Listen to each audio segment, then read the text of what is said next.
I want to talk about money. Not because I want some, but because it's interesting. I never cared much for money, actually.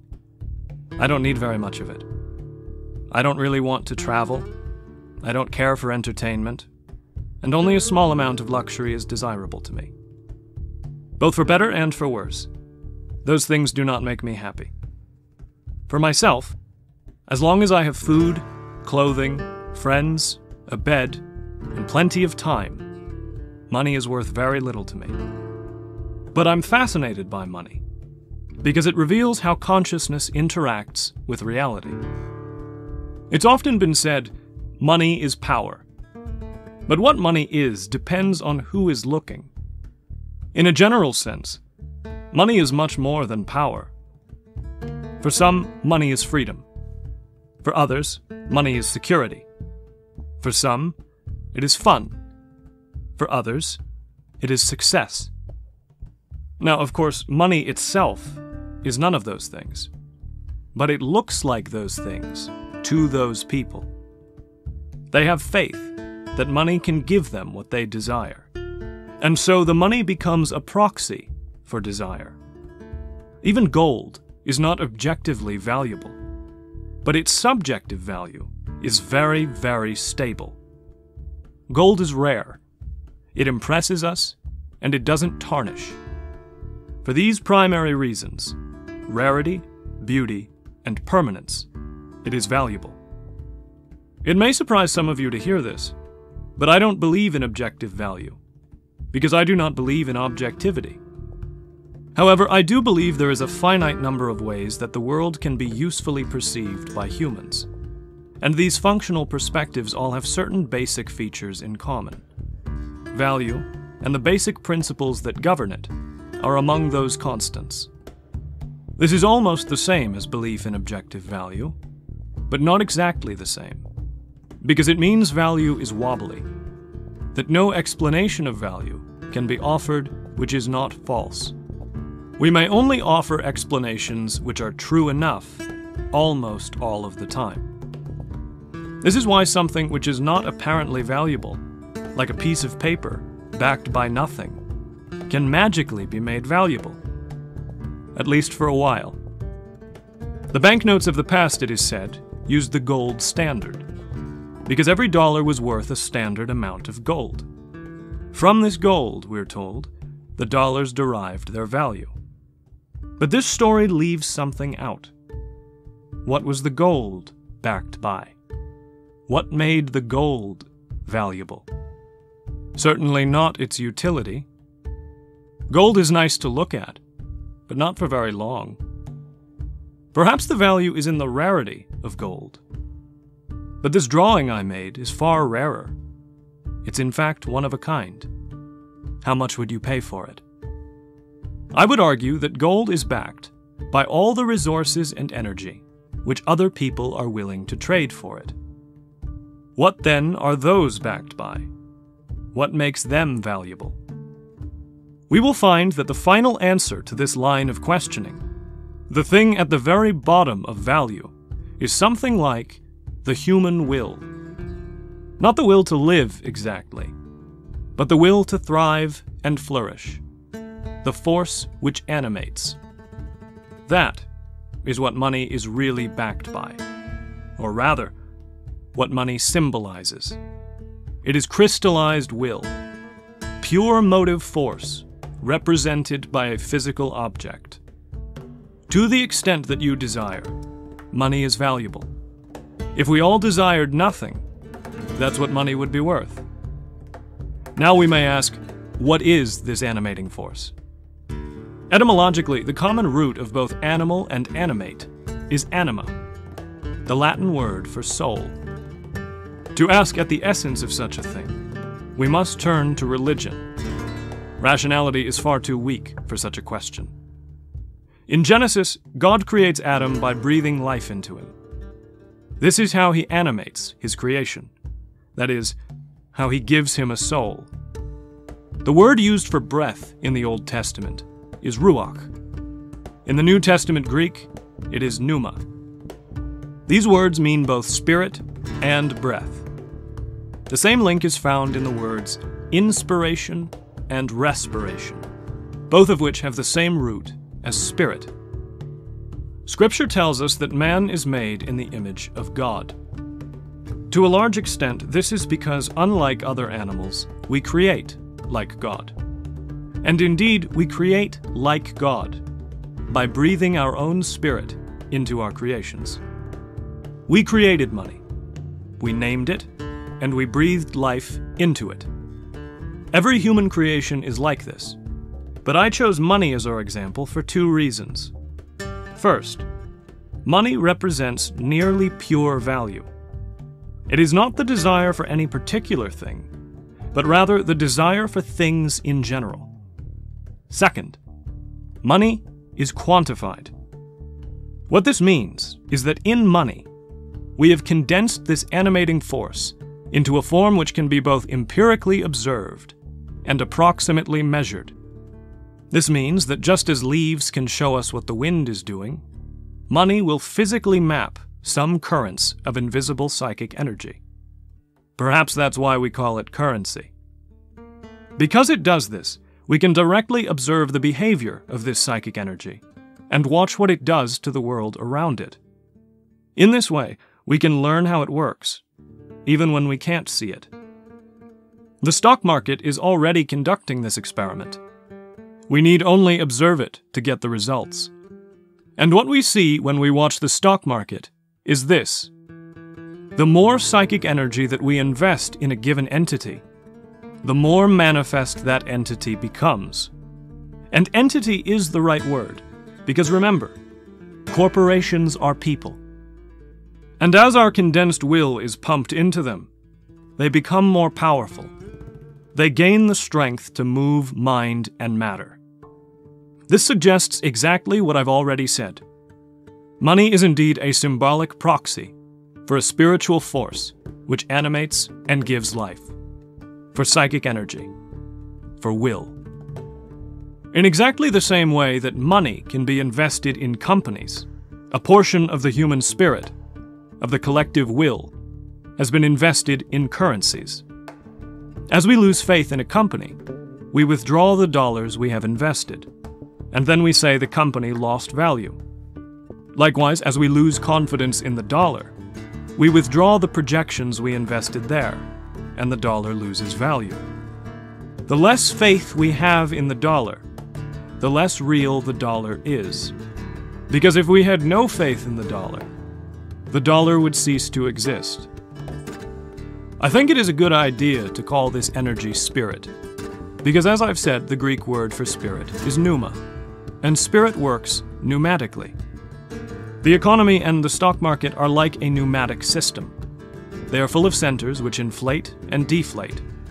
And just as air must ever flow in and out of the body and its tissues, so too must money ever circulate. If this stops happening, the body will die. If we look at my cosmogram, we will see that the suit of coins is associated with the Gnostic demiurge, with Saturn or Yaldabaoth. This is the mythological being who can find spirit in physical matter. That was how I figured out what money was doing. Put your ear to a dollar bill, and if you can hear it all, you will hear the crackling of fire and the howling of the damned. Let's rewind a little. How does spirit get trapped in the dollar bills? I've already said that the perception of value in a dollar bill is a projection. In Jungian psychology, the projection-making factor, the part of the psyche which projects the unconscious onto the world, is called the anima in men and the animus in women. There again is that word. It is my anima who puts the appearance of value on this sigil. That projection is a part of my mind, just as much as my stomach is a part of my body. And the same way that my stomach can influence my consciousness, so too can the projection. It cannot make me do anything, but it can try. 3 primary factors determine how powerful the projection will be. How strong is my desire, how great is my faith in the projection, and how weak is my ego. If all 3 of these factors align, this projection becomes very dangerous, because it is a part of me that is not conscious, and its influence rivals the part that is. It is not helpful to think that this trapped energy is inside or outside of our heads. In important ways, it is both. The meaning is within, and the paper is without. But from our perspective, the two are not different. The outside world and the unconscious can never be meaningfully differentiated, as I've already said. For a while, I've had a name for the force wielded by these projections against consciousness, and I got it from physics. When a large amount of matter is concentrated in one place, modern physics says it warps space and time and generates something which we call gravity. On the other hand, when a large amount of this spirit becomes concentrated in one place, it warps the collective unconscious and generates something which I call gravitas. In Latin, gravitas means heaviness, and weight is often used in English to mean importance. Likewise, in common parlance, a person with gravitas is someone with a presence, someone who is important and should be taken seriously. Kings have gravitas, and just like money, the reason a king has power is because a large group of people project power onto him. Now, the important point here is that once this starts happening, it likes to keep happening, because the more people there are who believe in these projections, the more reality they have. If 100 people will do what a certain man tells them, then that man has some power. The more power he has, the more dangerous he becomes.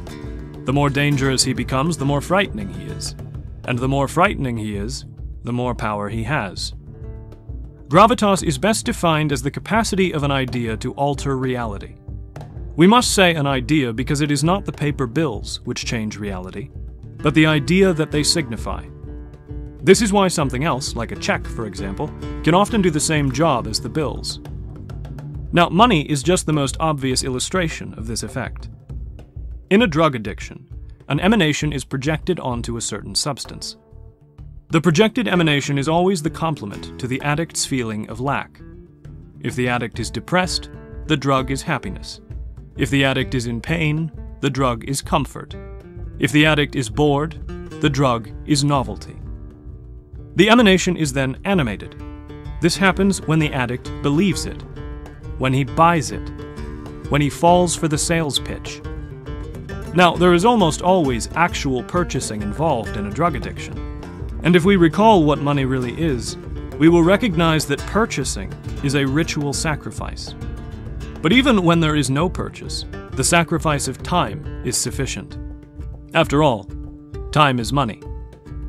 As this process of animation goes on, the thoughts about the drug become more and more autonomous, and the addict's ego becomes less autonomous.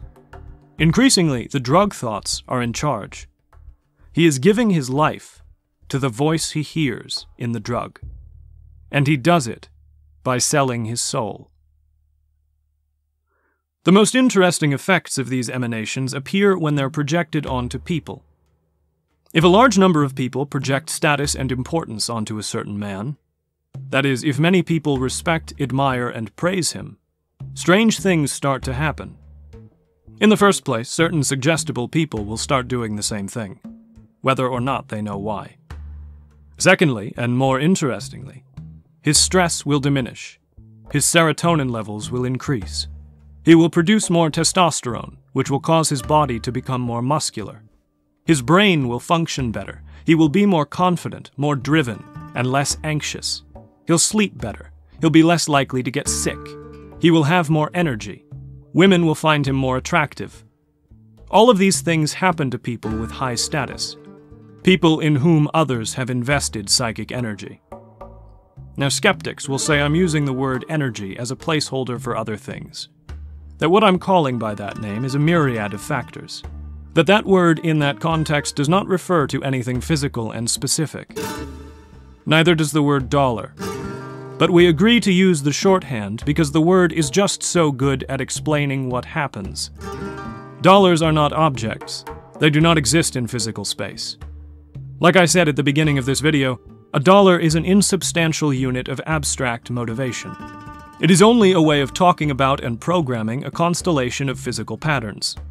But you forget that, because it works. The best example of a collective projection with power is an attractive woman. If a very attractive woman enters a room full of men and begins signaling that she is available, she becomes an object of motivation. And indeed, the fact that it's happening on a large scale, that many suitors are reifying the projection, makes the projection stronger and more stable. Because many people desire the woman, the opportunity represented by her availability is not likely to last. The urgency increases her desirability, and her desirability increases the urgency. Additionally, the group's belief that the woman is desirable makes each individual more sure that she is. The same thing is happening with money. If only a few people believe in a currency, the projected value is unstable. It is liable to simply dissipate. But like gold, if everyone believes in it, the value is stabilized. Now, what this begins to reveal is that as we synchronize our minds, we build and open up channels for invisible forces to pass through them. If a group of people believe in dollars, then dollars can move seamlessly from one mind to another. This is exactly what language is doing. It is ideas moving unimpeded between human minds.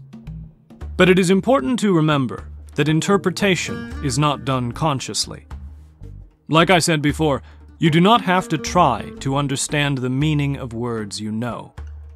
Likewise, when you speak, you do not consciously move your mouth to form the words. Thus, put simply, most of both incoming and outgoing communication is handled by the unconscious. Body language is a perfect example of this. There is probably an information exchange going on all the time, which is far more complicated than the one we see. Invisible forces are using us as conduits to reify their existence. Some of them are symbiotic, others parasitic. There will always be a kind of psychic ecology. The best we can do is not let it control us. To have a reciprocal and intentional relationship with it. To help the forces sympathetic to humanity and starve out those which are hostile. Perhaps this is why St. Paul said that we will judge the angels. Forces much larger than those we perceive are at play around us and in what we do. But they are not somewhere else. They're right in front of us. They're made of this. And the less we believe that, the less clearly we will see them. And the less clearly we see them, the more vulnerable we are. Until next time, thank you for watching, and be well.